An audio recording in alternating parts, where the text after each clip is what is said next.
So this will be a quick review of section 6.6, mass percent composition, since the original lecture didn't get recorded.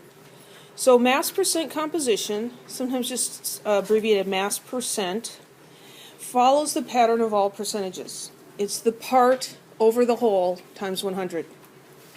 So if you're looking at element X in a compound, you're going to find the mass of that element in the compound, in the sample of it, and you're going to divide it by the mass of the whole sample and then multiply by 100.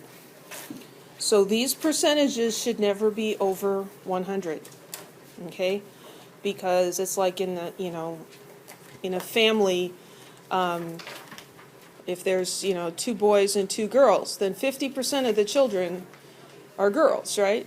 You can't have 150% of the children be girls. You can't have 6 out of 4 children. I saw a great T-shirt once. It says 4 out of 3 people have trouble with fractions.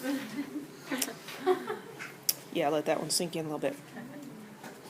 So there's different ways we can calculate percent composition, and one of them is a more experimental way, and we did this. We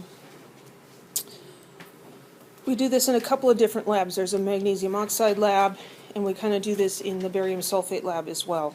So in this example here, a 2.45 gram sample of strontium reacts with oxygen to form 2.89 grams of strontium oxide.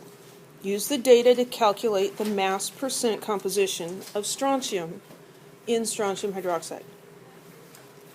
So let's piece this out here. So we have 2.45 grams of strontium, and then we have this other number, 2.89 grams. And what is that the mass of? That's the mass of strontium oxide. Okay? And we could pretend that we don't know what the formula is, but we can predict it from the periodic table. It's actually SRO. So this is the whole thing. It's asking for the percent strontium, and so this is the part. And so the percent strontium equals the mass of the part divided by the mass of the whole times 100. So you get out your calculator, 2.45 divided by 2.89 times 100. And we'll round that to 3 significant figures. That's 84.8%.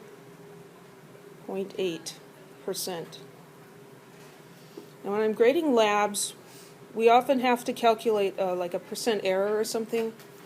And people give me all kinds of interesting units when it's supposed to be percent. Look at what happens to the units in this equation. We have gram divided by gram. The units disappear. Okay? A percentage doesn't have units of grams per cubic centimeter or milliliters or anything like that because they cancel out. So if you're calculating a percentage, the unit is just the percent sign. Any questions about a calculation like that? Yes? Where does the percent sign come from? Where does the unit come from? Are you multiplying 100%? The percent sign, yeah, I guess technically we should say that we're multiplying by 100%. I've never really thought about that before. I've never had so many people do weird things with units before either. So there's the first time for everything. It's also just part of the whole calculation that we're doing. But yeah, I think really it should be times 100%. Good question. Any other questions?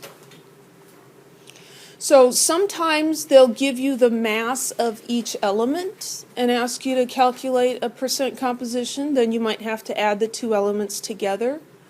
They could ask you for the percent oxygen in a problem like this. They don't give you the mass of oxygen. But we could figure it out, right?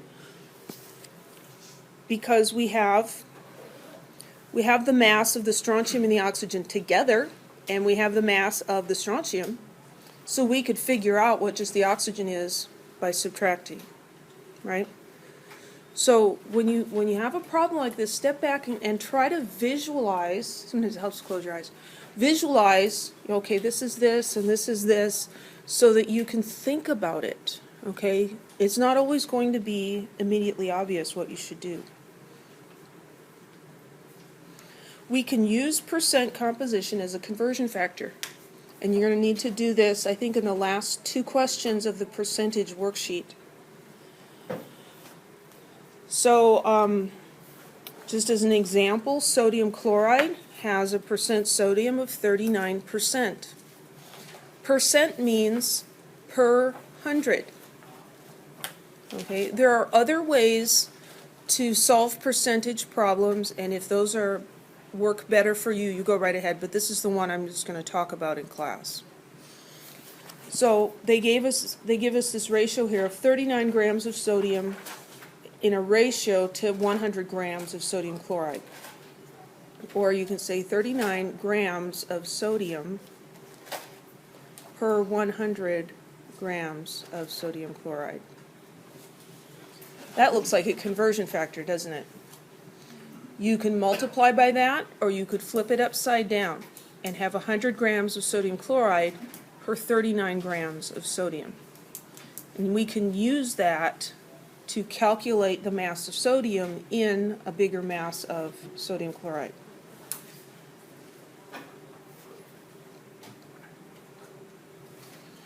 So we did this problem in class.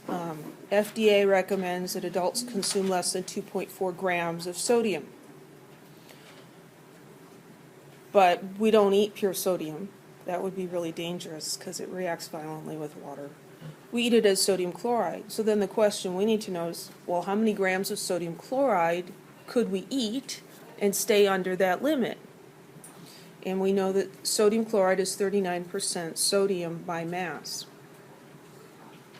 So 2.4 grams of sodium chloride, and we want, no, that's wrong. 2.4 grams of sodium, there we go. And we want grams of sodium chloride. So dimensional analysis tells us we should put grams of sodium down here. The percent composition is going to give us this conversion factor. There are 39 grams of sodium for every 100 grams of sodium chloride. And so these units cancel out, leaving us with the unit we want, 2.4. That's a really ugly 0, isn't it? Let's get rid of him.